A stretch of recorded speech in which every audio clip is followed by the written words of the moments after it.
So this is the boat driver that was assaulted by that honorable member that claimed that he's a senator. The reason why I say that claimed that he's a senator, because I discovered this morning that that man is not a senator. So this is the guy that I assaulted. Now, we have seen the video, we saw all what transpired, we saw the horrible things he said to you, we heard him call you monkey, rats, all the derogatory things he said to you. Now the question is, what happened after that video? Please. Okay, so after the video, he called some police officers. I don't know the division they were assigned to. Okay. And then they bundled me to the station. I wanted to drive the car. They said no, I should not drive. Okay. So two sat beside me, and I was in their middle. Okay. And then they drove me down to the station. Okay. When they drove me down to the station, they said I should go inside.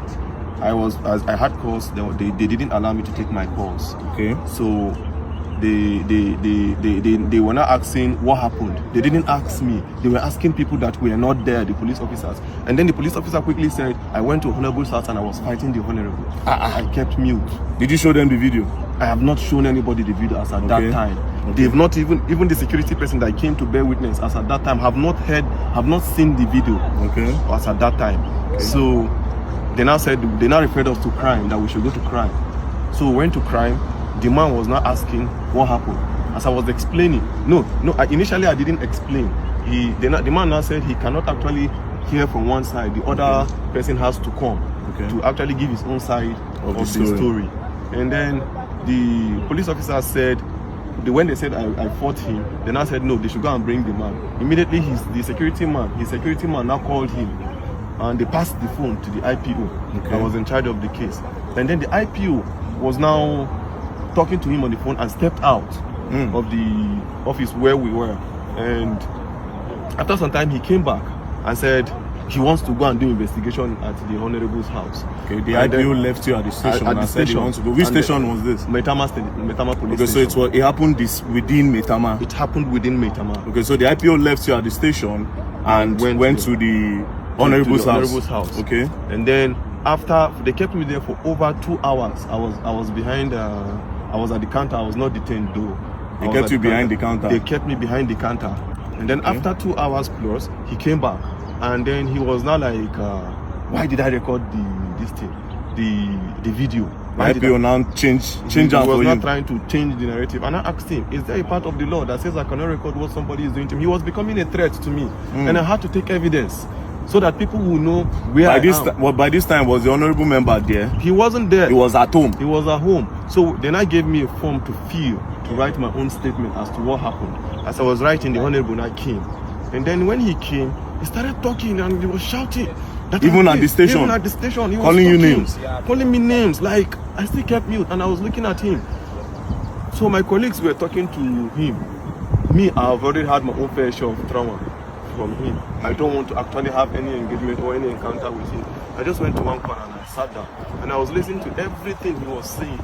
All the names he was calling me: you common boat driver, you're a poor man, you have pride in your poor, you have this, you have that. I kept mute. I said, so the problem you have now is a poor man cannot speak, that I'm in Nigeria and I shouldn't be treated as a foreigner in this country, as I'm from Delta State, and I cannot be treated, I cannot have you treat me like a foreigner in my own. Now, when did you leave the station? I left the station at about, I think some minutes to 3 or so. Where's your car? My car is still at the station. So the police collected your car? They collected my car. And you left the station this morning? Yeah, I left the station. Was the honourable member detained? He wasn't detained. They let him go? They let him go. That's really, really sad. Now, I want to ask you a question. The woman that sent you that message, do you know her name? I didn't know her name per se. Do you know her business name? I don't know her business name. It was a request. But I think I checked from my boat app. I think the last request that came in when I tried calling from the app, it was, I think, Gloria. Yeah. Because she said something in that video. She said something like, and do you know who he is? She was also supporting him. That's why I'm asking you that if you know who she is. Now, what did you go and deliver to him? What even really happened? Just give me a brief summary of what happened before that video. Okay, before the video, I actually got a request on boat. Okay. Right? I was closing already because I needed to resume work this morning at 8:30. Okay. So I was closing at 9:10. I said, let me just quickly go home so that I can have enough rest. So I got this request to Maitama. I felt it was a normal request.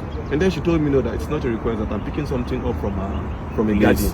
Okay. Right? From a garden. Which garden? I don't know the name of the garden. She just described the garden that after Kado roundabout, you will see one orange color container, and then there's a garden beside it. Okay. So I just quickly went there, parked. The girl just came without wasting time, brought the package, that it's a snail. I said, Snail? okay, snail, yeah. So she dropped it. It was the girl that brought it and dropped it on the seat. She understood that part. Okay. I was like, okay, there's no problem. I'm going. So on getting to the man's house, I called him.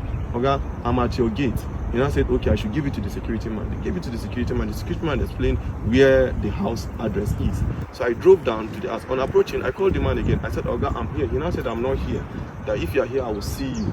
So I drove. He now said I should park beside one car. When I parked beside the car, I saw him, but I didn't know he was the one. So I saw him seated few meters away from my car. So I greeted, good evening, sir. He didn't respond. Good evening, sir. He didn't respond. So I presume he is not the one that I'm supposed to deliver this thing to. Okay. And since he didn't answer, the next thing is for me to call the person that has this package. The next thing I dialed the person's number, and his phone rang. And then the next thing he was like, are you stupid? Are you mad? Are you a fool? Bring my stuff for me. So I was not happy at the way he talked to me because I was doing my professional job, right?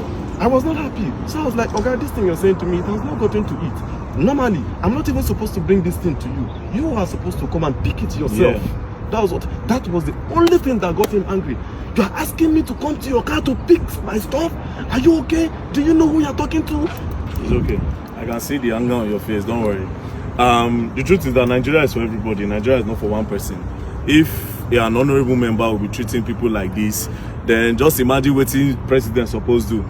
Now, I need to remind you, we are all clamoring for the youth to come to power. See this one and our youth. I always say something.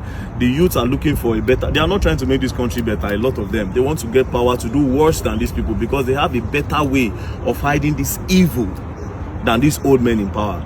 But nevertheless, the man does not have immunity. I just discovered that he's not a senator. So actually pursue this case. And I believe that the law will take its course. We'll go to, I've heard a lot of things about Maitama police station, which I'm not going to say, but I believe in the new commissioner of police that have been moved here, commissioner of police Disu. So this case will be reported to him directly, and I believe that the law will take its course. So don't worry. You said you are not feeling well. I'm not feeling well. He hit me on my chest severally. He was just hitting me on my chest, and I stayed mute. I was looking at him.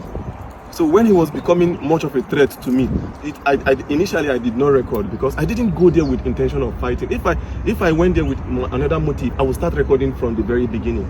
It was when he was becoming a threat, when he said he would pay 50 million naira and then they would delete me, and look at me, this cheat. He was just calling me all sorts of names. You pay 50 million and they will delete you. He will pay 50 million naira to somebody, to people, and then they will kill me and nobody will say anything. And when I noticed he was actually, this thing is becoming what I never expected, I quickly brought out my phone and you recorded. And I started recording. Don't worry, we'll go and write a petition and we'll take it up. Oh, Allah, more they go.